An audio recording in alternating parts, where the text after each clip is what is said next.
Go. So this is my important event speech. As you can see, this is my audience and my girlfriend Tracy, who's behind the camera. So there's the fifth person. So once again, guys, thank you for coming. This is my important event speech. As most people have, I've been through many events in my life. I've experienced the ups, the downs, as anybody can say that they have. While preparing this speech, it took me a while to really narrow down what I wanted to talk about, what event shaped my life, how I look at things of that nature. And I decided that I would like to focus on the death of my dad, which occurred in the early hours of August 20th, 2008.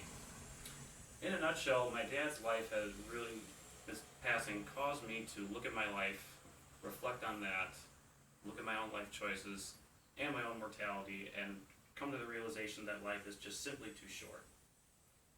If you were to tell me that August 19th, 2008 was going to be the last time that I was going to talk to my dad, or much less see him alive, I would have said, no, you're crazy, it's way too early, it's just not possible. And more importantly, I would ask you, well, how did he die? So I can find a way to try and prevent that. Now, whoever's watching this is probably running through a quick mental list of, well, how did he die? Was it some type of accident? Was he sickly at this point? Both those answers would be incorrect. My dad actually went the best way that I could think that he could, and ironically, he went the way that he always said he wanted to. He actually passed away in his sleep. He had a heart attack in the very early hours of that morning.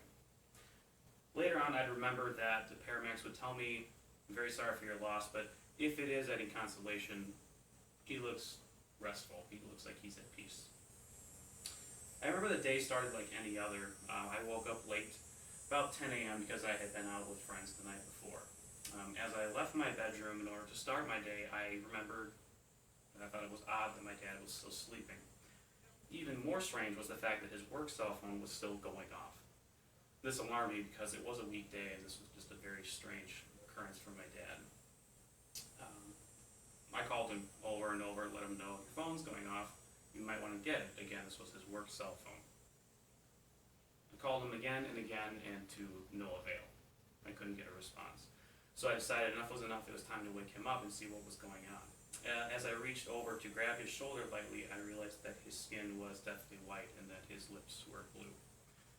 It's been 6 years since then, so a lot of time has passed and that moment has gotten a bit fuzzy, but the few things that I do remember are repeating the word no over and over and over again, being completely oblivious to time and feeling as if I was numb. Soon after, the paramedics arrived and they did what they could. Long story short, his brain had been without oxygen for too long. Simply put, he was gone. And again, as I mentioned, as the last paramedic walked out, he did remark to me, you know, your dad looks very peaceful, he looks very restful, he didn't appear to struggle or have any issues whatsoever.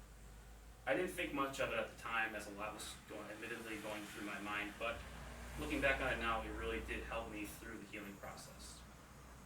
As it will, time passed. We had made it through the transition of making funeral arrangements, going through with the funeral, selling the house, things of that nature. The storm cloud that seemed to follow me and just to drain me all the time and just to feed on my despair and all my anger, it seemed to finally lighten up. It ebbed. I could now live, I could love, and I could laugh again. Little things that annoyed me before, my recent breakup, job issues, money woes, they seemed so small and trivial, almost opaque. They didn't matter. What does matter is what you do with the time that you have in this life and to love the ones that you love the most as best you can. I know that that's something my dad took to heart, and I know it's something that he would be very proud to endorse.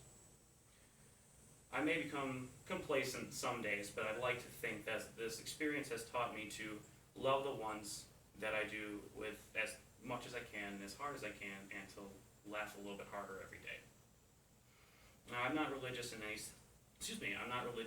sense, but I would like to think that if my dad is somewhere out there in some strange metaphysical plane that is beyond what I can see, I'd like to think that he is very proud. Not only because I could get past his death, but because I could use that experience to learn a very valuable life lesson.